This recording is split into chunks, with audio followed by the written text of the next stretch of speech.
this destination, he shows in this verse that it is not that touching consciousness is enough. In a lot of modern spiritual groups, there's a lot of talk about consciousness, and which is wonderful. One is able to recognize that I am not the body, not matter, but I am consciousness, witness consciousness. I'm free from matter. Okay? But it will stop there. In Vedanta, it doesn't stop there. You disengage consciousness from matter, from the physical matter, from the subtle matter, from the subtler matter, from the body, the prana, the mind, the intellect, right?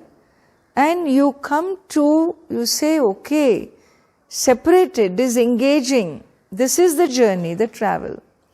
Now, having known your soul to be consciousness, awareness, as an awareful being, you re-look at yourself with reference to the mind, with reference to the knowledge, with reference to your breath, with reference to your body, with reference to the other bodies. Is there not one fabric of consciousness? I am a conscious being. You are a conscious being.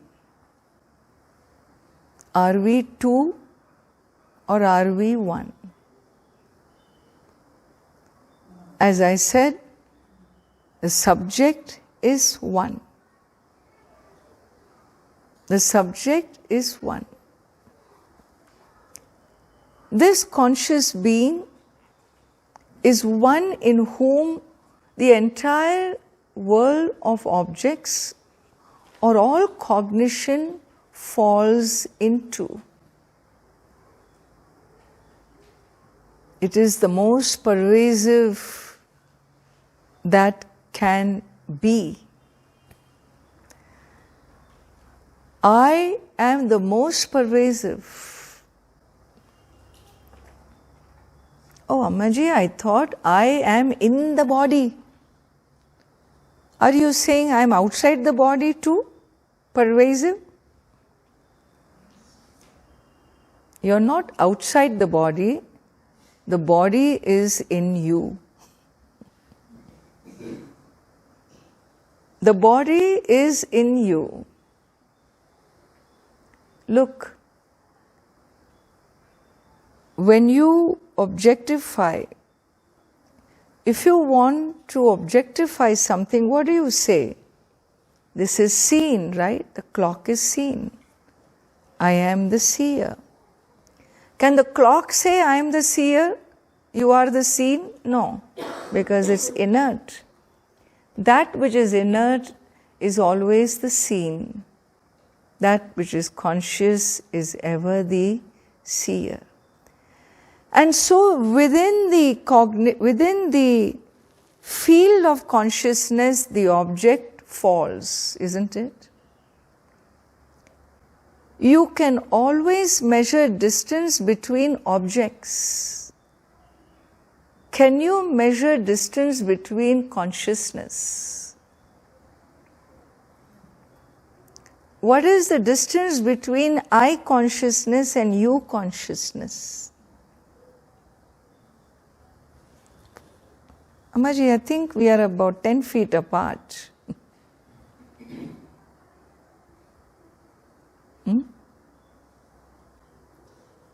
You can measure a distance between you the body and I the body. But I'm not the body. Between two bodies which are objects in space, between 2 points in space there is distance. Between I, the consciousness, and my body, what is the distance?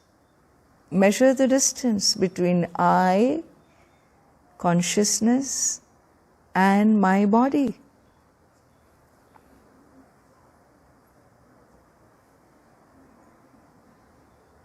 No, Ammaji, I am the body. You please decide, are you the body or is this your body? Are you a possessor of the body or you are the body?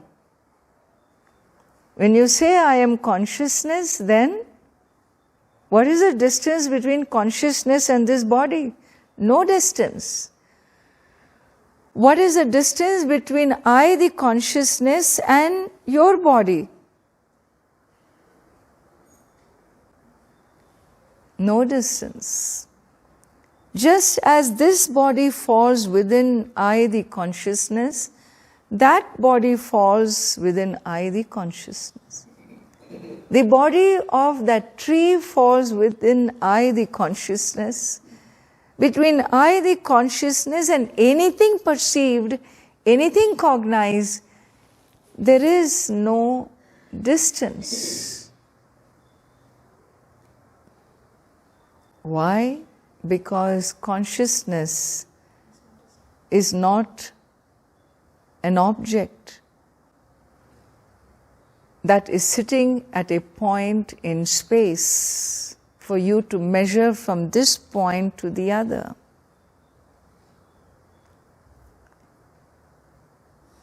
Everything exists in consciousness. The subject is in consciousness. The objects are in consciousness. In fact, I call myself the subject with reference to an object. But when I look at I as consciousness, I am the subject. I am the object too. In other words, without I, the subject, there is no object.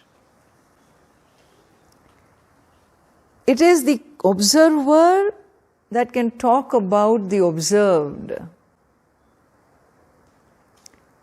If there is no observer, there is no observed creation. I, the observer, I, the consciousness, is the infinite light. But Ammaji, if that is true, then we are then pockets of consciousness. Where is consciousness in between I and you? You can ask. Consciousness is. It never is not. But I don't see. Yes. For you to see, you need a reflecting medium called matter. We have a reflecting medium called matter. The physical matter, the subtle matter in which consciousness reflects. In between there is no reflecting medium, and therefore that consciousness is not cognized. But consciousness is, and is all pervasive, is of the nature of omniscience, knowledge. You don't have to go to heaven to find God. The whole creation is the divine manifest. Because there is nothing that operates minus knowledge. Is it not true? The intelligence is all the time in action all around us. The fact that we are able to sit and we are not floating sideways, like these guys going to the moon. You can see them, their chapati, they're trying to eat chapati and the chapati floats there and then they float behind it. We don't deal with all that because there is constant knowledge operating, the law of gravity, the law of thermodynamics, so many laws. The whole universe is nothing but intelligence in action, no? The day, the night, the movements, some known, many things unknown to be discovered. Today's experience is a total mind blow because how is this possible? You don't know. There's so much we do not know about the world. But all that is here is knowledge. Therefore, all that is here is divine. All that is here is the infinite. Isha vasyam idam sarvam, the Upanishad says. All that is here is the omniscience. Out there is omniscience, in here is omniscience, everywhere is omniscience. There is water, water everywhere.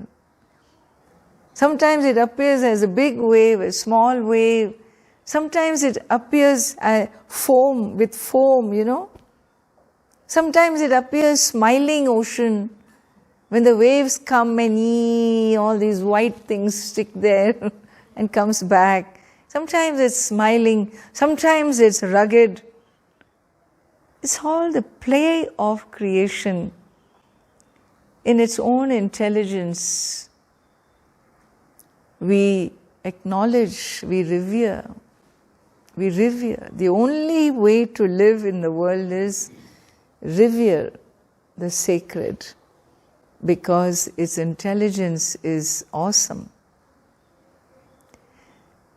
So we always talk about, as an individual, if you connect to the world, there are two attitudes that we must never lose sight of. One is an attitude of reverence. If you don't want to miss the infinite being, never miss the attitude of reverence in your heart. You will ever remain connected to the infinite. And number two, the attitude of gratitude. Because it is gratitude that keeps the ego under check. Otherwise it takes off on a I note, you know. And therefore, to keep this ego under check consciously, the attitude of gratitude is very critical to human life. To remain humble is the greatest blessing. And so humility, attitude of gratitude and reverence, these are two what you call outlook that keeps us nurturing the spiritual journey towards the infinite being. And so that is the destination, sa kashta sa para gatihi.